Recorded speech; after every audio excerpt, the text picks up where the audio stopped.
We are here with new wide receivers coach Jordan Reid. Jordan, welcome to Badger Nation. How excited are you to be here in Madison? Ecstatic. A lot of history in this program, great people, great environment. I could not be more excited to be a part of this university. That's outstanding. Take us through kind of your path to get here. Where, from a playing standpoint and all the way through to how you got here today. Whew, yeah, that's a great one. So funny enough, I did not grow up as the traditional football kid. I was somebody that didn't play football until their senior year of high school. And from one conversation, I thought I was a basketball player. And one conversation said, you rather be a 6'2" receiver or would you rather be a 6'2" forward? And I took the first option. And gratefully enough, I got a scholarship to go to Ohio University. I played there 2012 and 2016. After that, cup of coffee with the mini camp with the Falcons and CFL and the Alliance Football League with the Memphis Express. And then decided to get back into coaching. Just 2018, I started at the high school that I went to, Parkview High School in Lilburn, Georgia. After that, I went back to Ohio University, my alma mater, and worked with the receivers and the quarterbacks. From there, 2020, was able to go on to Wake Forest University, working various roles as an analyst, as GA, things of that nature. And then, these last 2 years, since 2022, been at Western Michigan working with the wide receivers. So different journey. Been fortunate enough to, have interning opportunities with the Carolina Panthers in 22 and the Minnesota Vikings in 22. Vikings, you know where you're at now, right? I know. Cross my heart, I promise. But that, it was a great opportunity, just a lot of information and just in regards to, pushing me forward in my career and just, very grateful for my time there, but I won't say the word no more. Yeah, no more Viking talk. Not here. So that's a fascinating deal. Who was the person that had that conversation with you about 6'2" guard, 6'2" wideout? So Coach Bishop, he was my high school baseball coach. And it's funny enough because he literally texted me the other day. He said, it's crazy. So your baseball coach didn't say anything about you going out and playing baseball. No, it was football. Oh, okay. no, trust me, I wasn't that good of a baseball player. Couldn't hit the curveball? No, I couldn't throw the curveball. That was the issue. And it's crazy, that one conversation, and it just steered the course of my life from that standpoint. And so that's why a big reason, and also why I'm coaching, to be honest, is because the people that were in my life that were probably some of the most impactful were coaches. And he really, I can truly say, shaped the course of my life. So, Coach Bishop, I'm forever grateful for you, even though you won't accept it. So, very, very grateful. So, give me the scouting report on you as a football player. Ooh, me as a football player. Not the most athletic, okay? But I'm going to do what's supposed to be told. Whatever you tell me, I'm going to do it. Technically sound and, tough. I'm going to stick my hat in there. So, whatever it takes to get the job done, whether it's being in the run game or whatever the case is from a route technical perspective. But, I'm not going to sit here and say I was the 4-4 guy. I'm not going to sit here and say I was the most physically dominant, but more technically sound than everything. And that's kind of where I pride myself in terms of the guys that I coach now, and because they're just so much more athletically gifted than I am. So, and I make sure I tell them that, like, guys, you will never hear me talk about myself as a player.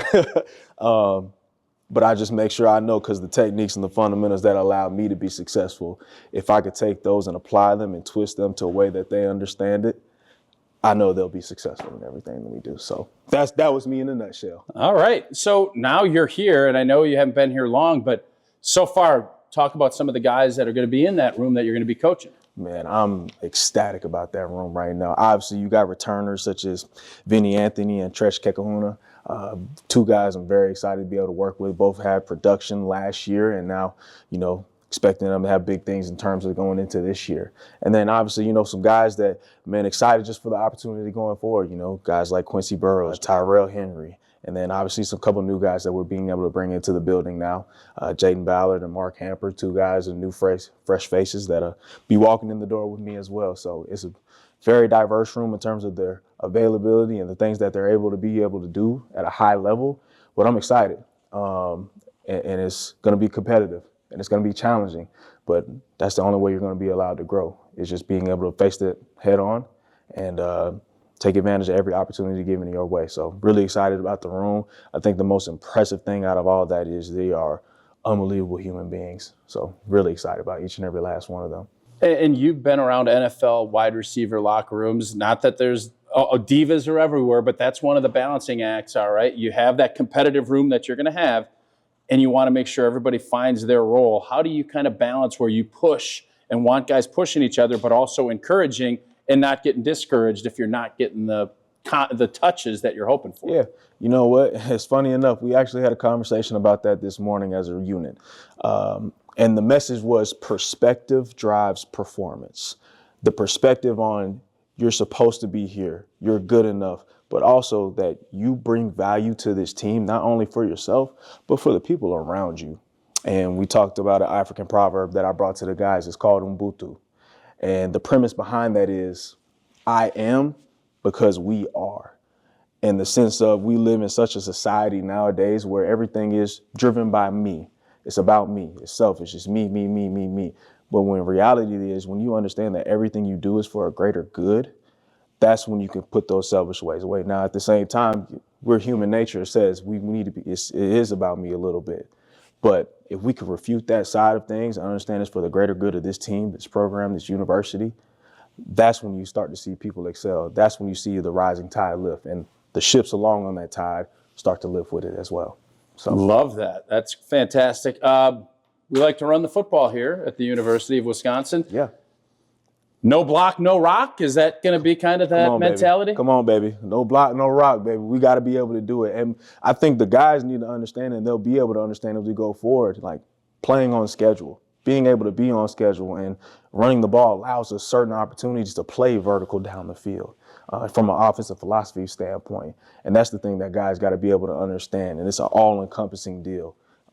Just being able to play on schedule and allow us to play the game that we want to be in, being an explosive outfit, allowing them opportunities like, hey, you take this course to go crack that safety, that's going to set up us being able to take that same course for that vertical shot down the field. So it's all the game within the game. And when guys really be able to understand that, that's when we get so much better as a unit, but also as an offense as well. Oh, fantastic. Family life. Can you kind of just talk about it? I know you're just getting here, but family, and you want to just kind of go into a little bit about who you're bringing, how that's all going to work out. Of course. I got my beautiful, lovely wife, Morgan Taylor Reid. Been married for 3 years now, so she's ecstatic about getting up here to Madison. And we got a beautiful baby girl. Her name is Stellan Grace Reid. She is 9 months old now, so she'll be a year in April. So we're excited to welcome her to Madison. So fantastic. Well, we're excited to welcome you here. Yep. Really excited about what the receiver room is going to do, and yes, sounds like everything is humming. So, Coach Jordan Reid,